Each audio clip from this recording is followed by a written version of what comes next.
नमस्कार दोस्तों, आप देख रहे हैं प्राइम इंडिया न्यूज। मैं हूं आपके साथ सतबीर सिंह। आइए डालते हैं नजर अब तक की बड़ी खबर। दिल्ली के मुख्यमंत्री अरविंद केजरीवाल के शराब घोटाले को लेकर भारतीय जनता पार्टी ने आम आदमी पार्टी मुख्यालय पर जोरदार प्रदर्शन किया। वहीं भाजपा के प्रदेश अध्यक्ष वीरेंद्र सचदेवा और कपिल मिश्रा ने केजरीवाल को खरी खोटी सुनाते हुए इस्तीफा देने की मांग की। दूसरी ओर वहीं पंडित मुकेश कृष्ण महाराज ने प्राइम इंडिया न्यूज के संवाददाता मनोज सैनी से केजरीवाल को लेकर कैमरे पर क्या कुछ कहा, ये देखते हैं ये रिपोर्ट। माननीय हाई कोर्ट की टिप्पणी के बाद एक एक तार जोड़ के दिखा दिया गया कि अरविंद केजरीवाल ने कैसे दिल्ली की जनता को लूटने का काम किया है। अरविंद केजरीवाल को इस्तीफा देना पड़ेगा। ये कल की हाई कोर्ट की जो टिप्पणी है उसके बाद ऐसी गंभीर टिप्पणियां देश में किसी भी मुख्यमंत्री के खिलाफ किसी भी अदालत ने पहले कभी नहीं दी है। इसके बाद अरविंद केजरीवाल का कुर्सी पर बैठे रहने का कोई अधिकार नहीं है, उन्हें कुर्सी छोड़नी पड़ेगी। जो हाई कोर्ट में हुआ वही सुप्रीम कोर्ट में होगा। लेकिन सवाल ये है, क्या आम आदमी पार्टी जो कि हाई कोर्ट के फैसले का सम्मान नहीं कर रही, क्या सुप्रीम कोर्ट के फैसले का सम्मान करेगी? क्या उसके बाद केजरीवाल कुर्सी छोड़ेंगे या एक अपराधी की तरह कुर्सी का लालच, कुर्सी से चिपके रहने की जिद, इसको बरकरार रखेंगे? कोर्ट तो वो खुद ही गए थे ना, ईडी तो नहीं गई थी। हाई कोर्ट केजरीवाल खुद गए थे, सुप्रीम कोर्ट भी वो खुद जा रहे हैं। जब वो खुद जा रहे हैं तो उन्हें अदालत के फैसले को मानना चाहिए। पहले भी भाजपा ये कहती आई है कि जेल से गैंग चलते हैं, सरकारें नहीं, और अब तो हाई कोर्ट ने भी ये सिद्ध कर दिया, मान लिया और कह दिया कि अरविंद केजरीवाल कल्प्रिट है। तो अरविंद केजरीवाल जी को इस्तीफा देना चाहिए। नैतिकता के आधार पर तो उन्होंने दिया नहीं, लेकिन अब जब कोर्ट कह रहा है, कम से कम अब तो शर्म करो केजरीवाल और इस्तीफा दे दो। वो किसी भी कोर्ट चले जाएं, आप समझ लेना सांच को आँच नहीं, सच को कभी छुपाया नहीं जा सकता। और केजरीवाल जेल के अंदर रहने वाले हैं, उनको सजा होगी क्योंकि उन्होंने घोटाला किया। दिल्ली चलेगी, दिल्ली का क्या हाल हो रहा है आपको पता है, तो इसमें क्या करना चाहिए? इस्तीफा देना चाहिए केजरीवाल को, कोई और सत्ता संभाले? हाँ, करना तो ऐसे ही चाहिए कि सत्ता कोई और संभाले ताकि दिल्ली को, स्टेट को परेशानी ना हो।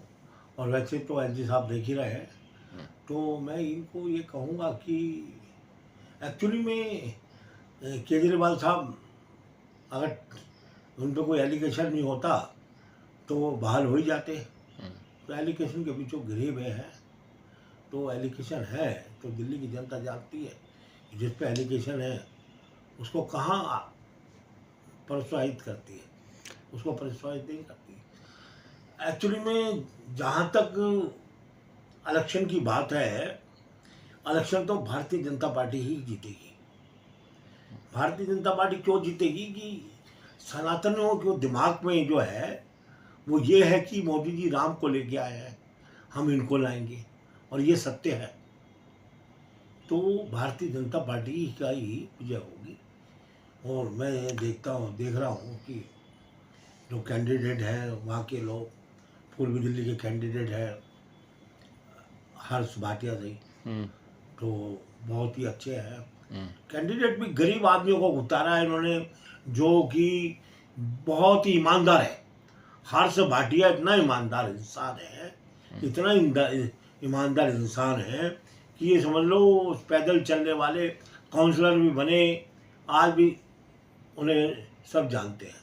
तो इन्होंने भारतीय जनता पार्टी गरीब आदमी और ऐसे इंसान को बनाते हैं जो कि बहुत ही ईमानदार है। नहीं महाराज जी, जैसे लोकसभा चुनाव है अभी, 7 कैंडिडेट बीजेपी के भी हैं, आम आदमी उत्तरा की गठबंधन का उतार रखे हैं सारे कैंडिडेट।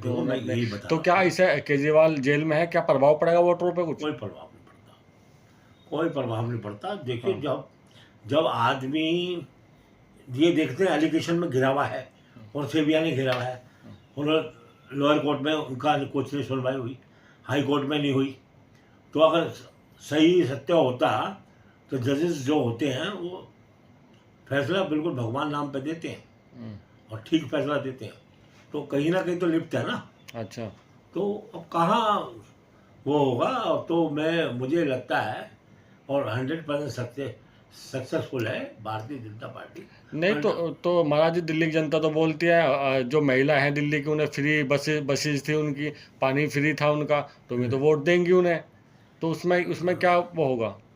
ऐसा है कि दिल्ली की जनता वोट नहीं देगी, ये तो कहने वाली बात है।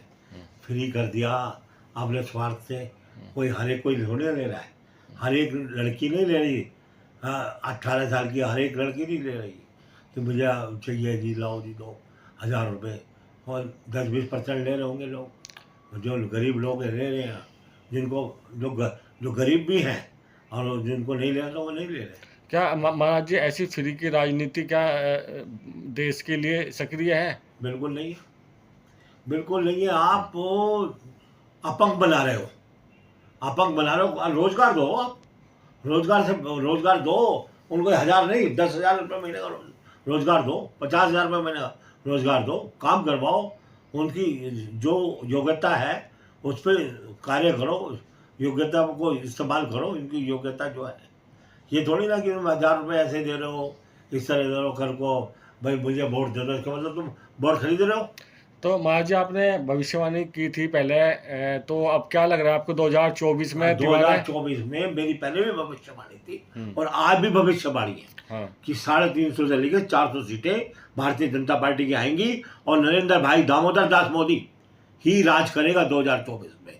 कोई नहीं रोक सकता नरेंद्र भाई दामोदर दास मोदी को। तो दर्शकों बने रहिए प्राइम इंडिया न्यूज के साथ और मैं लेता हूँ आपसे इजाजत। धन्यवाद।